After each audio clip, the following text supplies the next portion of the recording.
You're gonna notice a woman in your home. You must ignore her. It was December of 1999 when she infested our quiet Midwestern home. My father called for me from downstairs. I assumed it was time for dinner. He was sitting at the bottom of the stairs and had his hand up in an effort to keep me from coming down. The moment I saw the panic in his eyes, I knew something was wrong. "I want you to listen to me very carefully," he said. My heart started to race as he continued. "It's very important that you keep your eyes on me. You're gonna notice someone else in our home, but you must ignore her as much as possible." I almost started laughing, my 12-year-old mind trying to comprehend what he was getting at, assuming this was some sort of out-of-character joke. Before I could respond, he continued, "Just going to whisper things, follow you, whatever else you can to get your attention. It's going to be very difficult, son, but you must never interact with her.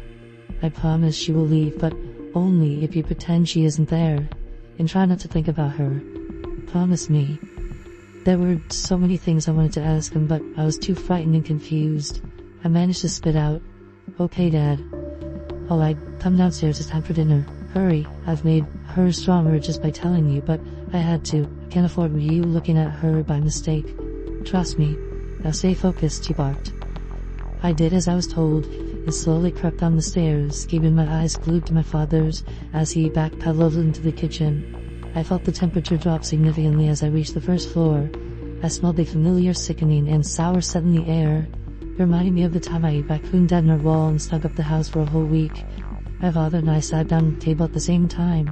My sister was across from me. Her head hung and her eyes stared at the empty porcelain plate in front of her. My mother pulled a casserole out of the oven. Her eyes were swollen and tear-stained. I kept my focus on my family, but out of the corner of my eye I could see a blurry mess of dark matted hair and sickly gray skin. There was no energy in the kitchen, drained of all the warmth and laughter that usually accompany our meals. My sister grabbed my knee under the table and whispered, "Can you see her too?" I nodded. "Quiet," my father hissed. The woman walked forward with wet, cracking footsteps. The smell was nauseating. She crept towards the table, stopping directly behind my sister, only a few inches away, and rested a decrepit hand on her shoulder. She winced in fear and stared at me. I immediately put my head down. My mother served our dinner, doing her best to pretend as if everything was okay. I could see my father clutching my sister's hand underneath the glass table in an attempt to keep her from completely losing it. My sister spent the entire dinner with the skeletal hand on her shoulder.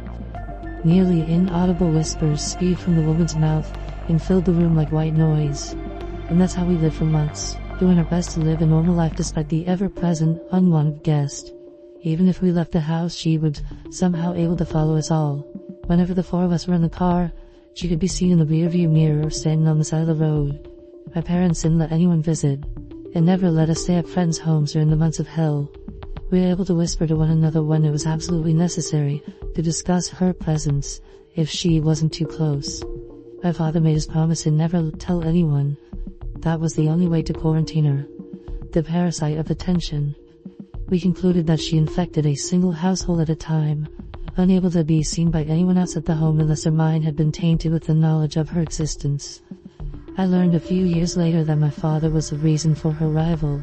His sister back in the 70s had been infected from another and had followed my aunt into their home. In 1999, for whatever reason, my father struggled to keep the thought of her at bay. In turn, he brought her back into his life and ours. We kept the promise of keeping her a secret from others, and it was the hardest thing we've ever done. All of us tried leaving the house as a group, and she followed. We couldn't bring ourselves to break our family apart. It was hardest for my mother, who was stuck alone with her while we were at school and my father was at work. Everything changed the day my mother broke. It was a snowy February night. We had finished dinner and my mother decided to go to bed early. She was sitting on the bed, making herself almost impossible to ignore. My mother couldn't take it. I heard her screaming from the bedroom, demanding that she leave us alone. My father sprinted upstairs to try and stop her. That was the last I ever saw of my mother. A pool of blood on the white carpet was all that remained. The woman was still there, but my mother was gone. In the following week, she whispered to me. She told me I could see my mother again. All I had to do was look and ask how. I never did. The reason I'm telling you is because I want you to think about her. I saw her again this morning, for the first time in 18 years. I cannot afford to lose my wife or children to the parasite. I need you to think about her dark hair and gray skin. Think about her in your home, so that she may leave mine. You're already infected, and eventually, you're in note as a woman in your home. You must ignore her. It's for your own good. I'm so sorry.